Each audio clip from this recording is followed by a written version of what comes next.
Service is at the very center of this year, of this vision. We need to look at the very example of who served the best. That's Jesus. John 13 has the story of Jesus washing his disciples' feet, of taking the example of a servant, of bringing himself low to raise others high. John 13 says this.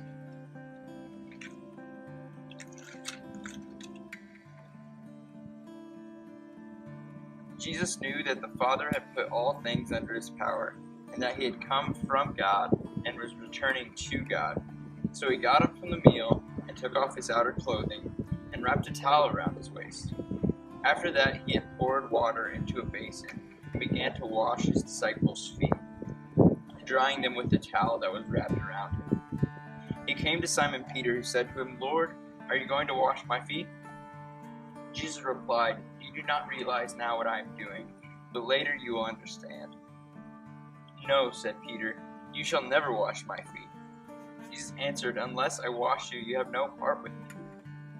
"Then, Lord," Simon Peter replied, "not just my feet, but my hands and my head as well." Jesus answered, "Those who have had a bath need only to wash their feet. Their whole body is clean, and you are clean, though not every one of you." For he knew who was going to betray him, and that was why he said not everyone was clean. When he had finished washing their feet, he put on his clothes and returned to his place. "Do you understand what I have done for you?" He asked them. "You call me teacher and Lord, and rightly so, for that is what I am. Now that I, your Lord and teacher, have washed your feet, you also should wash one another's feet. I have set you an example that you should do as I have done for you. Very truly I tell you, no servant is greater than his master, nor is a messenger greater than the one who sent him. Now that you know these things, you will be blessed if you do them." This passage gives a little insight into the type of service that Jesus calls us to. The first insight is this, that for service to happen, we need to be humble.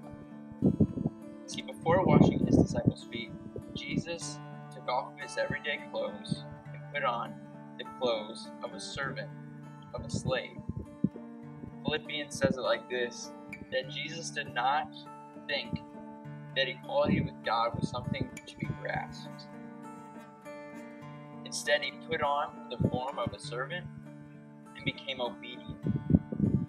You see, when we're serving, we can't think that any task or any service project is beneath us. You see, sometimes we want to do the big things in life, right? We want to do the big service projects. We think that just picking up trash by the sidewalk isn't big enough for us, and yet Jesus calls us to make ourselves low in order to bring others high. In this passage, we see that service is dirty sometimes. Feet are gross, right? Even in today's age with socks and shoes and whatnot, our feet still smell bad. After a day of walking around campus or walking in general, our feet smell terrible. And it was the same way back then, maybe even more so. You see, without socks and shoes, without roads, without paved walking places, the disciples' feet were disgusting. They were dirty and perhaps even muddy, and yet Jesus still served them.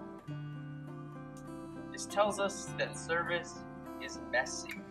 Jesus got within the midst of people. He didn't come for the healthy or the clean. He came for the sick and for the messy. When we serve, we are called to get within the mess, to be in the midst of the mess, to go where we're needed the most. Jesus calls us to a service that sometimes gets our hands dirty. Jesus calls us to a service that isn't flashy, that isn't popular, that isn't really relevant sometimes. But yet, Jesus knew that in order to serve well, we have to go to the places that need the service the most. So today, we invite you all to the prayer room in groups of 2. We're asking that you take a part and follow the example of Jesus in washing each other's feet. And I know some of you maybe have done this before, maybe it seems a little redundant. But our hope is through this simple act of washing each other's feet that it'll get our mindsets in the right place for this year. We'll get our minds in the place that sometimes when we serve, we have to get a little messy along with it. When we serve, we need to humble ourselves and become low in order to bring others high. So today, remind yourselves continually of the words of Paul in the book of Philippians. He writes this: "Then make my joy complete by being like-minded, having the same love, being one in spirit and of one mind. Do nothing out of selfish ambition or vain conceit. Rather, in humility, value others above yourselves, not looking to your own interests, but each of you to the interests of others."